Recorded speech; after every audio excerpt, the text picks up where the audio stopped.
Next president ang PEG, Speaker Romualdez, nagpapakilala na sa mga US official.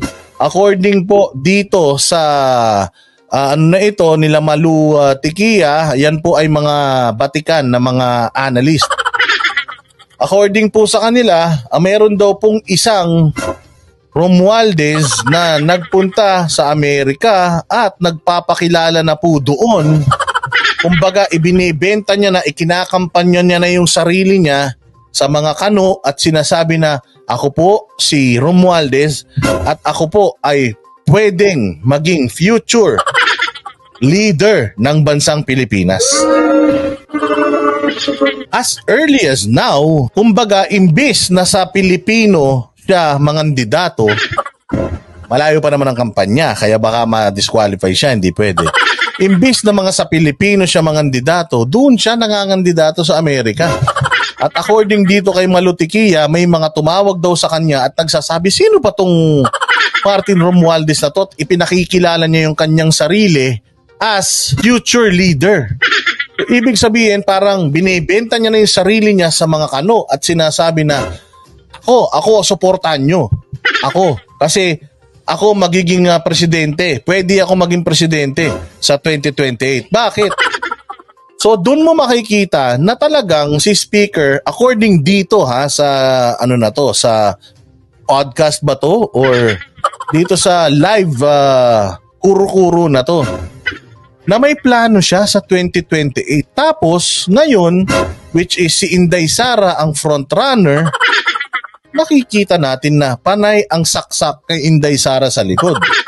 Alam naman natin na noon pa nagkaroon na ng friction itong dalawang to. And yun na nga, may natawag pang tambalos-los dahil dyan. May mga umalis sa partido dahil dyan. At ngayon nga, si Aling Maliit, kinakasuhan na naman. Si Inday Sara, inalisan ng confidential funds. At makikita mo na parang ang media, ang aktivista at ang mga future leader ng bayan natin ay mukhang nagkakaisa. O yan, kaya panoorin ninyo itong malupit na kwentuhan na to. What is striking to me is that during, and I say this because I have colleagues in the US, okay, who called me and asked me, who is this Martin Romualdez? May ganon. Sabi ko, why? Well, he's presenting himself. Kaya nga ang parati ko sinasabi, he's presenting himself as a potential leader. Potential. Okay. Di ba? Ano yun? He is presenting himself as a potential leader. So ano ba to? Ang Amerika ba talaga ay meddling with our local politics? So sinasabi ba niya na before akong magpapogi sa mga Pinoy, magpapogi muna ako kay Uncle Sam. Kasi si Uncle Sam ang may hawak sa Pilipinas. At si Uncle Sam ang may say kung sino ang mananalo sa Pilipinas. Now, nanliligaw na siya according to this report. Nanliligaw na siya sa mga kano. Sabi nga, he's presenting himself as a potential leader.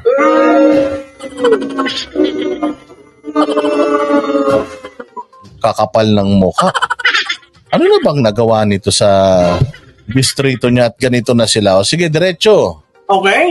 So, yung mga kakilala ko, mga kaklase ko yan sa masters ko, na ngayon nasa position of, di ba, influence. So, naggagawa sila ng who is this? Malu, who's this? Sabi ko, what did he say? Kasi nag-a-appear yan ma'am sa spirit influence parang ganun po. What Ma'am Malu is saying is kumikilos po. Sabi nyo, si Speaker lumalapit sa ilang mga tao abroad presenting himself legislators, State Department. Assuming, asking for help, ganun po ba?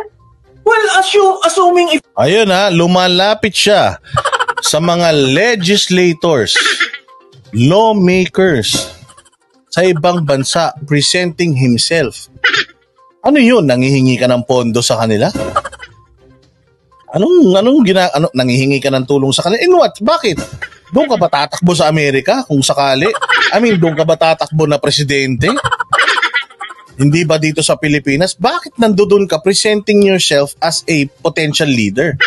Na binibenta mo na yung sarili mo sa kanila as early as ngayon. Paano yun? Anong agenda? Kaya nga, mapapaisip ka, tayo pa ba talaga ay Pilipinas pa? O tayo ay kolonya na ng Amerika? I mean, there's nothing wrong. Kailangan lang nila tayong bigyan ng... Abisuhan lang nila tayo agad-agad. Para naman makapunta na tayo doon visa-free, di ba? Kasi baka mamaya naman, pinipresenta niya na yung sarili niya doon, tapos papayag sila, sige, ikaw ang susuportahan namin. Ba't ganun? Ang eleksyon natin, di ba, para sa mga Pilipino lang? Yung mga, yung mga Pilipino nga na denounced nila yung kanilang pagiging Pilipino dahil sila yung mga American citizen na. Hindi nga sila nakakaboto dito, may mga dugong Pilipino pa yun, ha? Yung pa kayang mga mambabatas doon. So ano yun? Parang ang sinasabi mo ba is, ako, si Boss Dada, ako po ay pwede pong maging future leader sa Pilipinas. So kung kayo may mga agenda sa Pilipinas at sa mga karatig bayan sa Southeast Asia, sa inyo na ako, kayo na may-ari sa akin, ganun ba yun? Alam mo, kung totoo to, nakakahiya to, ha? Sobrang nakakahiya to, sir. Sobra. If you're looking for your guy, I'm the guy. Ayun, no? So, if you are looking for your guy, I'm the guy. So, ano to? Hindi ka pa nananalo, binibenta mo na Pilipinas sa Amerika? Anong klaseng yung yan? Anong klaseng galawan yan? Diyos ko po, alam nyo nakakatakot yan na this is something that you need to serious. I mean, kailangan yung seryosohin. You need to be serious about. So, pero maganda rin, ha? Kuya, tingnan ninyo, ha? Kung manalo si Romualdez halimbawa, tapos bata siya ng mga Onax, baka naman, Romualdez. Baka naman, i-visa free na ang mga Pinoy para pag nagpunta kami kay Ninong Randel. Wala nang harang-harang.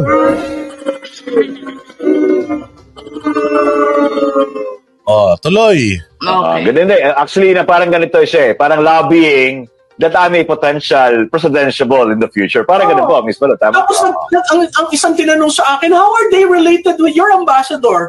Sabi ko, malalim-lalim na itong mga tanong nito. Ayun, kasi alam naman natin na Romualdez yung ambassador natin sa Amerika. Okay, sabi ko sa inyo magkakamag-anak lang yan sila lang nilagay nyo dyan. Sabi ko sa may hirap na naman tayo makaahon yan. Ay, nako. Asking those things. Siyempre, meron kaming pinag-usapan. So sabi ko, well, he's the speaker, and related to the president, so he could be.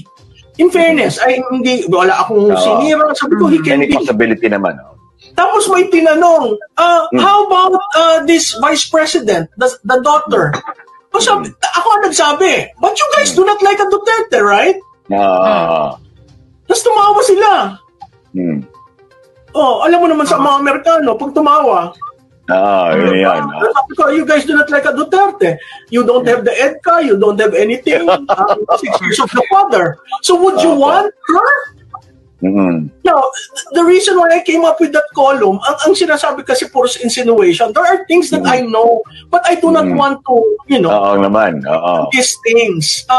Because it was told in confidence. Ngayon, kung pipilitin ako, sikik ako. I will name sino sa State Department, sino ang legislator ang kinita? Grabe. Grabe, mabigat yun mga bossing ha, mabigat yun. Actually, sabi nga ni Madam Malu, ano lang yan. Baga, patikim lang yan. Pero kung pipilitin nila ako, if mag-gain ng traction yan with media. Alam naman natin na sa kanila ang media, yung Okada nga hindi na lumabas